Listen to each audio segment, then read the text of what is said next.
Hi hello welcome to my YouTube channel. അപ്പോൾ ഇന്ന് എവിടെയാണ് എൻ്റെ സർക്കിട്ട് എന്ന് ചോദിച്ചു കഴിഞ്ഞാൽ പുഞ്ചക്കേരി ഷാപ്പിലോട്ടാണേ. അവിടെ ഒരു ഫാമിലി റെസ്റ്റോറൻ്റ് ആണ്. അപ്പം എല്ലാവർക്കും അറിയാം, ട്രിവാൻഡ്രത്ത് താമസിക്കുന്ന ഓൾമോസ്റ്റ് എല്ലാവർക്കും അറിയാം എന്താണ് പുഞ്ചക്കേരി ഷാപ്പിൽ കിട്ടുന്നതെന്ന്. അപ്പോൾ ഇതിലെ ഒരു കാര്യം എന്താണെന്ന് വെച്ച് കഴിഞ്ഞാൽ, ഇത്രയും വർഷം ഈ ട്രിവാൻഡ്രത്ത് ജനിച്ചിട്ട് ഞാൻ ഇന്ന് വരെ അവിടെ പോയിട്ടില്ല. എല്ലാവരും പറയുന്നുണ്ട് ഭയങ്കര ഫുഡാണ്, ഒരിക്കലെങ്കിലും പോയി കഴിച്ചു നോക്കണം, ഭയങ്കര ടേസ്റ്റാണ്, ലൈവായിട്ട് ഫിഷൊക്കെ നന്നായിട്ട് ഫ്രൈ ചെയ്തും കറി വെച്ചൊക്കെ തരുമെന്ന്. അപ്പോൾ എന്താണ് എങ്ങനെയാണ് എന്നൊക്കെ അറിയാനുള്ള ഒരു വലിയ ക്യൂരിയോസിറ്റി ഒക്കെ എനിക്കുണ്ട്. അപ്പോൾ ഇന്ന് എന്തായാലും അങ്ങോട്ട് പോവുകയാണേ.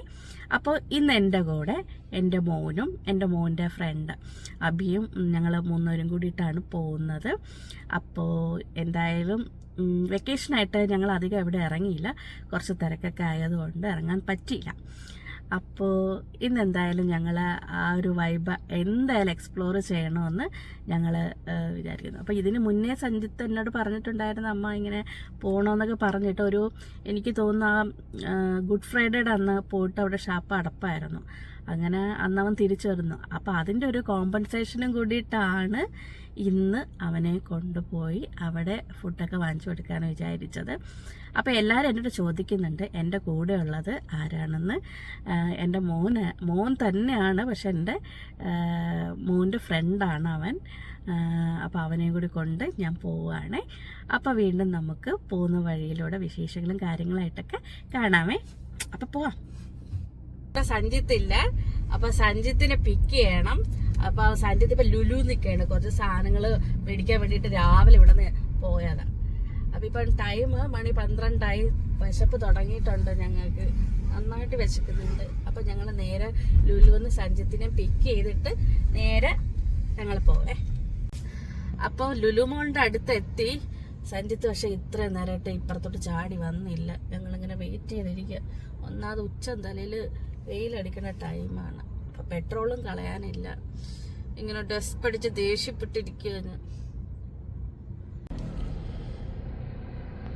ഇതുവഴി വന്നാലേ ഞങ്ങൾക്ക് അവനെ ക്യാച്ച് ചെയ്യാൻ പറ്റുള്ളൂ. അറ്റ് ലാസ്റ്റ് സഞ്ജിത്തിനെ ഞങ്ങൾ ക്യാച്ച് ചെയ്തു. അങ്ങനെ കാരണം നട്ടുച്ച ഭയങ്കര വെയിൽ സ്റ്റാർട്ട് ചെയ്തിട്ടുണ്ടായിരുന്നു. അപ്പം ലഞ്ച് കഴിക്കാൻ വേണ്ടിയിട്ടാണല്ലോ നമ്മൾ ഇറങ്ങിയത്. അങ്ങനെ നേരെ ഞങ്ങൾ പുഞ്ചക്കരിയിലോട്ട് പോയി. പുഞ്ചക്കരിയിലോട്ട് നമ്മുടെ വീട്ടിൽ നിന്നിട്ട് പുഞ്ചക്കരിയിലോട്ട് എത്താനായിട്ട് 43 മിനിറ്റ്സാണ് മാപ്പിൽ കാണിച്ചത്. അങ്ങനെ ഞങ്ങൾ നേരെ എത്തി. കാർ പാർക്കിംഗ് നല്ല സൗകര്യമാണ് കേട്ടോ. ഏകദേശം ഒരു 10-15 കാർ എന്തായാലും അതിനകത്ത് അഫോർഡ് ചെയ്യാനായിട്ട് പറ്റുമെന്ന് തോന്നുന്നു. നല്ല വിസ്താരമുള്ള കുറേ സ്ഥലമായിട്ടാണ് അവർ ആ ഒരു റെസ്റ്റോറൻറ്റ് ചെയ്തിട്ടേക്കുന്നത്. ഞങ്ങൾ തണലിൽ പാർക്ക് ചെയ്ത് കേട്ടോ. അതിനുശേഷം നടന്ന് ഒരു സ്റ്റെപ്പ് കയറി മുകളിലോട്ട് പോകുമ്പോഴാണ് ഈ പുഞ്ചക്കരി ഷാപ്പ് കാണാൻ പറ്റുന്നത്. അതായത് കാർ പാർക്കിങ്ങിനോട് ചേർന്ന് തന്നെയാണ് ഇപ്പോൾ നിങ്ങൾ ഈ കാണുന്ന ആ ഒരു ഇത് നിറച്ച്. എനിക്ക് തോന്നുന്നു ആ ഉള്ളിലോട്ടൊന്നും ഞങ്ങൾ കയറി നോക്കാൻ ഞങ്ങൾക്ക് പറ്റിയില്ല കേട്ടോ. കാരണം ഞങ്ങൾ അങ്ങോട്ട് പോയില്ല. കാരണം നട്ടുച്ചയ്ക്ക് വിശപ്പ് ഒരു സൈഡിൽ, പിന്നെ വീഡിയോ എടുക്കണം. അപ്പോൾ അതൊക്കെ കൊണ്ട് ഞാൻ കുറച്ചൊക്കെ മടിച്ചു. അങ്ങനെ പോകുമ്പോൾ തന്നെ നേരെ കള്ള് ഷാപ്പെന്ന് എഴുതി വെച്ചിട്ടുണ്ട്. അപ്പം ഞങ്ങൾ കള്ള് കുടിക്കാനല്ല പോകുന്നത്, ഞങ്ങൾ ഭക്ഷണം കഴിക്കാനാണ്. പക്ഷേ കള്ള് കുടിക്കണമെന്ന ആഗ്രഹമൊക്കെ ഉണ്ട്. കാരണം വർഷങ്ങൾക്ക് മുമ്പാണ് ഞാൻ ആ സാധനം കുടിച്ചിട്ടുള്ളത്. അപ്പോൾ ഇവിടെ സ്വീറ്റായിട്ടും സ്ട്രോങ് ആയിട്ടും സംഭവമൊക്കെ ഉണ്ട്. ഞങ്ങൾ സ്വീറ്റായിട്ട് ഒരെണ്ണം മേടിച്ചിട്ടുണ്ടായിരുന്നു. അതിനുശേഷം ഞങ്ങൾ നേരെ ഞങ്ങളുടെ ആ ഒരു റെസ്റ്റോറൻറ്റ് വൈബിലോട്ട് കയറിയപ്പോൾ ഫാമിലി റെസ്റ്റോറൻ്റ് എന്ന് പറഞ്ഞിട്ട് ഫാമിലിക്ക് മാത്രം ഇരിക്കാം എന്ന് പറഞ്ഞിട്ട് മാത്രം അവിടെ ഒരു സെറ്റപ്പ് കെട്ടിയിട്ടിട്ടുണ്ട്. അതെനിക്ക് ഇഷ്ടപ്പെട്ടു കേട്ടോ. അതൊരു വെള്ളത്തിൻ്റെ താഴെ മുളയൊക്കെ വെച്ച് കെട്ടി അങ്ങനെയൊക്കെ എന്തൊക്കെയാണ് അതിൻ്റെ ഒരു രീതി എന്ന് പറയുന്നത്. അപ്പോൾ നമുക്ക് കുറേ പച്ചപ്പുള്ള സ്ഥലത്തോട്ട് ഇങ്ങനെ നോക്കിയിരുന്ന് പ്രകൃതി രമണീയമായ കാഴ്ചകളൊക്കെ കണ്ട് ആസ്വദിച്ച് കാറ്റൊക്കെ കൊണ്ട് നമുക്ക് ലഞ്ച് കഴിക്കാം. വലിയ ചൂട് അതിൻ്റെ അകത്തില്ല, കാരണം ഫാനൊക്കെ നല്ല ഹൈ സ്പീഡ് ഫാനൊക്കെ തന്നെയാണ് വെച്ചിട്ടുള്ളത്. അങ്ങനെ ഞങ്ങൾ പോയപ്പോൾ ഞങ്ങൾ മാത്രമേ ഉള്ളൂ. കുറച്ച് കഴിയുമ്പോൾ എവിടെ നിന്നാണെന്നറിയില്ല ഒരു കടതൽക്കൂട്ടിൽ പെട്ടതുപോലെ ഇഷ്ടം പോലെ ആൾക്കാർ, പിന്നെ ഫുള്ളായിരുന്നു അതിൻ്റെ അകത്ത്. അപ്പോൾ അത്രയ്ക്ക് മോസ്റ്റ് ഡിമാൻഡഡ് ആയിട്ടുള്ള ഒരു റെസ്റ്റോറൻ്റ് ആണെന്ന് ഞങ്ങൾക്ക് മനസ്സിലായി. അങ്ങനെ ഞങ്ങൾ പോയി ഇരുന്നപ്പോൾ ഒരാൾ വന്ന് ഞങ്ങളോട് പറഞ്ഞു, നിങ്ങൾ പോയി ഫിഷ് സെലക്ട് ചെയ്യാൻ പറഞ്ഞു. അങ്ങനെ നേരെ വന്ന് ഫിഷ് സെലക്ട് ചെയ്യാൻ വന്നു.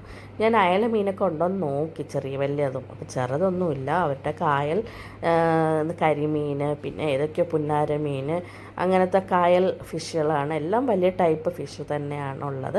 അപ്പോൾ ഞങ്ങളൊരു കരിമീൻ ഓർഡർ ചെയ്തു. പിന്നെ നേരെ ഞങ്ങൾ ഇരുന്ന സ്ഥലത്ത് തന്നെ ഞങ്ങൾ പോയി ഇരുന്നു. അപ്പോൾ ഇവർ അപ്പം തന്നെ നമുക്ക് ഫ്രൈ ചെയ്ത് നമ്മുടെ അടുത്ത് കൊണ്ട് തരും. പക്ഷേ എനിക്കതിൽ ഫ്രൈ ചെയ്ത് കൊണ്ട് തന്നെങ്കിലും അതിൽ സാൾട്ടിൻ്റെ ഒന്നും ഒരു അംശമൊന്നും എനിക്ക് ഫീൽ ചെയ്തില്ല. അത്ര വലിയ ടേസ്റ്റായിട്ടൊന്നും എനിക്ക് ഫീൽ ചെയ്തില്ല. പക്ഷേ അവിടുത്തെ പൊറോട്ടയും ബീഫും പോത്തിറച്ചി അങ്ങനത്തെ സംഭവങ്ങളൊക്കെ ഉണ്ടല്ലോ, ചിക്കൻ, അതൊക്കെ എന്താ അമ്മേ ഭയങ്കര രുചിയായിരുന്നു കേട്ടോ. കാരണം അത് ലാസ്റ്റാണ് അത് ഞങ്ങൾ ജസ്റ്റ് ട്രൈ ചെയ്യാൻ വേണ്ടിയിട്ട് ഇരുന്നത്. ഞാൻ എവിടെ പോയാലും ഫിഷായിരിക്കും കൂടുതൽ പ്രിഫർ ചെയ്യുന്നത്. കാരണം ഫിഷാണ് നമ്മുടെ ശരീരത്തിന് ഏറ്റവും കൂടുതൽ വേണ്ട സാധനം. നമുക്ക് ഒരു ഹെൽത്തി ബെനിഫിറ്റ് കിട്ടുന്ന ഒരു സാധനം. അങ്ങനെ നോക്കിയിട്ട് കാര്യമില്ലായിരുന്നു എന്ന് എനിക്ക് പിന്നീട് മനസ്സിലായി. പക്ഷെ പൊറോട്ട ഉണ്ടല്ലോ, ഒരു രക്ഷയില്ല, ഒരു അപാര ടേസ്റ്റ് തന്നെ ആയിരുന്നു കേട്ടോ പൊറോട്ടയിൽ ഞാൻ കണ്ടത്.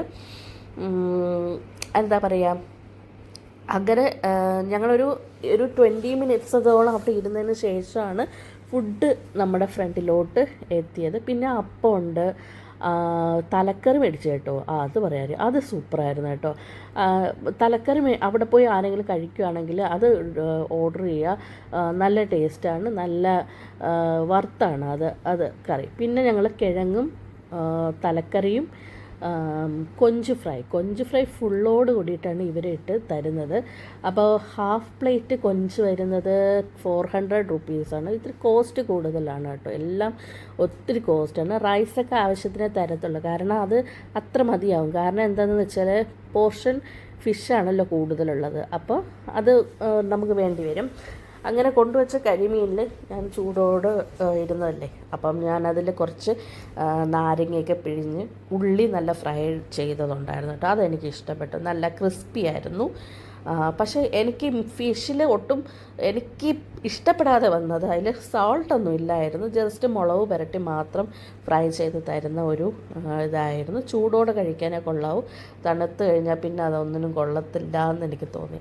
അങ്ങനെ വേറെ അപ്പുറത്തിരുന്ന ആൾക്കാർ ബുക്ക് ചെയ്ത് പൊറോട്ട കണ്ടപ്പോൾ തന്നെ എനിക്ക് ഇങ്ങനെ എന്തോ അത് കഴിക്കണം എന്ന് തോന്നി. പക്ഷെ അങ്ങനെ മേടിച്ചതാണ്, ഒരു പൊറോട്ട മേടിച്ചായിരുന്നു. അങ്ങനെ ഞാനും സഞ്ജിത്തും അബിയും കൂടി ചേർന്നിട്ട് 3 പൊറോട്ട ഓർഡർ ചെയ്തു. അപ്പോൾ ആ പൊറോട്ട ഭയങ്കര ടേസ്റ്റായിരുന്നു. പക്ഷെ അപ്പോഴേക്കും വയറ് ഫുള്ളായി കേട്ടോ. പിന്നെ എനിക്കൊന്നും കഴിക്കണമെന്നുള്ള ചിന്തയൊന്നും ഇല്ലായിരുന്നു. കാരണം നമ്മൾ അവിടെ നിന്ന് കഴിച്ചിട്ട് നമുക്ക് പിന്നും ഒരു യാത്രയുണ്ട്. ഞങ്ങളുടെ കല്യാണി ഹസ്കി, നിങ്ങളെല്ലാവരും എൻ്റെ വീഡിയോസിലൊക്കെ കൂടുതൽ കണ്ടിട്ടുള്ള ഒരാളാണ്. ഞങ്ങളുടെ വീട്ടിലെ പുതിയ ന്യൂ മെമ്പറാണ് കല്യാണി. അപ്പോൾ കല്യാണി ട്രെയിനിങ്ങിനായിട്ട് ഞങ്ങളൊരു സെൻറ്ററിൽ കൊണ്ടാക്കിയിരിക്കുകയാണ്, ഒരു 15 ദിവസത്തെ ഒരു ട്രെയിനിങ്ങിന് വേണ്ടിയിട്ട്. അപ്പം കല്യാണി വീട്ടിൽ ഇല്ലാത്തതിൻ്റെ ഒരു വിഷമമൊക്കെ ഞങ്ങൾക്കുണ്ട് കേട്ടോ. പിന്നെ കുറച്ച് നേരം അവിടെ നിന്ന് ഞങ്ങൾ കുറേ ഫോട്ടോസൊക്കെ എടുത്തു. പിന്നെ വീഡിയോസിന് വേണ്ടിയിട്ട്, റീൽസ് എടുക്കാൻ വേണ്ടിയിട്ട് എടുത്തായിരുന്നു. പിന്നെ എന്താണ്, അധികം നേരം അവിടെ സ്പെൻഡ് ചെയ്തില്ല. ബില്ലൊക്കെ വന്നപ്പോൾ എൻ്റെ കണ്ണ് ഞെട്ടിപ്പോയി. അതാണ് ഞാൻ സന്നിധം കൂടി സംസാരിച്ചുകൊണ്ടിരിക്കുന്നത്. പിന്നെ ഇങ്ങോട്ട് വരണോ വേണ്ടയോ എന്നുള്ള കൺഫ്യൂഷനിലായിരുന്നു. അതിനുശേഷം ഞങ്ങൾ നേരെ ഞങ്ങളുടെ കല്യാണിയെ കാണാൻ വേണ്ടിയിട്ട് പോവുക. അതിൻ്റെ ഒരു സന്തോഷമൊക്കെ എനിക്കുണ്ട് കേട്ടോ. സത്യം പറഞ്ഞാൽ നമ്മൾ മനുഷ്യനെക്കാട്ടിലും എപ്പോഴും മൃഗങ്ങൾക്ക് സംസാരിക്കാൻ പറ്റുമായിരുന്നെങ്കിൽ അവരെന്തായിരിക്കും സംസാരിക്കുന്നതെന്നുള്ളത് എൻ്റെ മുഖത്തെ സന്തോഷം കണ്ടാൽ തന്നെ നിങ്ങൾക്ക് മനസ്സിലാവും. ഞാൻ അങ്ങനെ മിണ്ടാപ്രാണികളെ വാങ്ങിച്ച് വളർത്തണമെന്ന് ആഗ്രഹിക്കുന്ന ഒരാളൊന്നും അല്ല കേട്ടോ. പക്ഷേ നമ്മൾ അറ്റാച്ച്ഡ് ആയിപ്പോയി കഴിഞ്ഞാൽ പിന്നെ നമുക്ക് അവരില്ലാതാവുമ്പോൾ നമുക്കുണ്ടാകുന്നൊരു സങ്കടം ഉണ്ടല്ലോ, അതാണ് നമ്മളെ ഏറ്റവും കൂടുതൽ ഹേർട്ട് ചെയ്യുന്നത്. അപ്പോൾ അതിനോടൊന്നും എനിക്കങ്ങനെ താല്പര്യമില്ലാത്തത് കൊണ്ടാണ് വളർത്തണ്ടെന്ന് വിചാരിച്ചത്. പക്ഷേ അൺഎക്സ്പെക്റ്റഡ്ലി കല്യാണി എൻ്റെ വീട്ടിൽ വന്ന ശേഷം ഞങ്ങൾക്കുണ്ടായ സന്തോഷവും ഒരു സമാധാനമൊക്കെ പറഞ്ഞറിയിക്കാൻ പറ്റത്തില്ല. അവൾ വരുന്നു എന്ന് വിചാരിച്ചിട്ട് ഞാൻ ആ ഗേറ്റിൻ്റെ അവിടെ പോയി നിന്നിട്ട് കല്യാണിന്ന് വിളിച്ചു. പക്ഷേ കല്യാണി ഓടി വന്നപ്പോൾ ഉണ്ടല്ലോ, എനിക്കെന്ത് പറയണമെന്ന് അറിഞ്ഞൂടാ. കല്യാണി ഇതിപ്പം പട്ടികളെ വളർത്തുമ്പോൾ ഉണ്ടല്ലോ, അവർ ട്രെയിനിങ് കൊടുത്തിരുന്ന സെൻറ്ററിലോട്ടാണ് ഞങ്ങളിപ്പോൾ നടന്നുകൊണ്ടിരിക്കുന്നത്. ഈ സെൻറ്ററിലോട്ട് പോകുന്ന വഴിയാണ് നിങ്ങളിപ്പോൾ കണ്ടുകൊണ്ടിരിക്കുന്നത്.